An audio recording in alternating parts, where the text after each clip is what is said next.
You are about to meet and enjoy certified speaking professional Elizabeth Jeffries.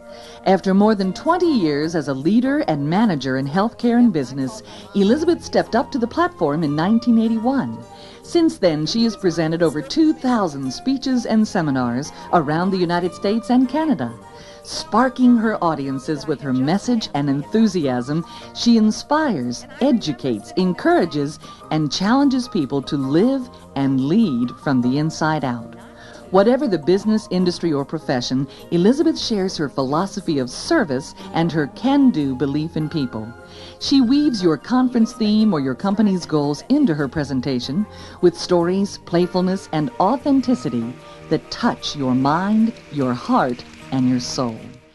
Now, my mission this morning is to inspire and to uplift you. And you know how I know that? Because I saw the notes of what Annette Haig is going to say when I'm through. And she is going to thank me for doing an inspirational speech for you this morning. So now I've got to do it. And I do want to inspire. You know what that word means? It means to lift up, to fill in, to breathe life into. And that we all need that periodically. And in fact, I teach what I most need to learn. So what I want to do is to share with you around the foundations for the future, some thoughts and ideas that I call the foundations for the future for living from the inside out. And there are some Beatitudes. In fact, on that purple card, there are 15 Beatitudes. I'm not going to deal with all of them this morning. But, you know, a Beatitude means to be blessed or to be happy. It's also a formula for abundant living. And I don't imagine that there's anyone in this room that wouldn't like to have just a little bit more abundant living.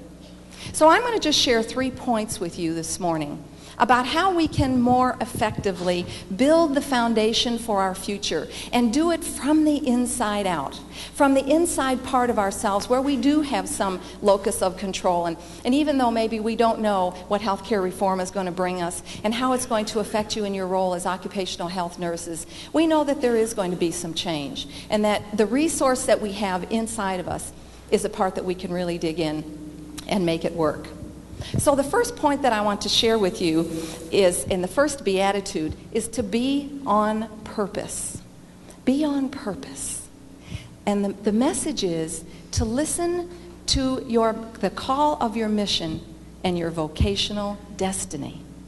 Listen to the call of your mission and your vocational destiny. Mission, vocational destiny. I grew up on the west side of Chicago, not too far out of the city, on the west side. My family is still here out in the northwest suburban area. I tried to get somebody to come and hear me today. Those folks wonder what I do. My mom used to pay me to stop talking. See, she can't believe that people pay me to talk today. But when I grew up on the west side of Chicago and I went to presentation grade school, and I had Sister Mary Norbert in the 2nd grade. And Sister Mary Norbert talked to us constantly about our vocation in life. That woman tried to get me in the convent more times than you can imagine. I have to tell you that periodically when I'm working with one of the healthcare organizations, I do stay in their convent. And the first time that happened, I called my mom and I said, "Guess what, Mom? You all won. I made it to the convent." But Sister Mary Norbert would talk to us about vocation. I always thought she meant it was a religious vocation. And as I've grown in my career and look at what I'm doing so much differently, it's interesting to recognize that that word voca means calling.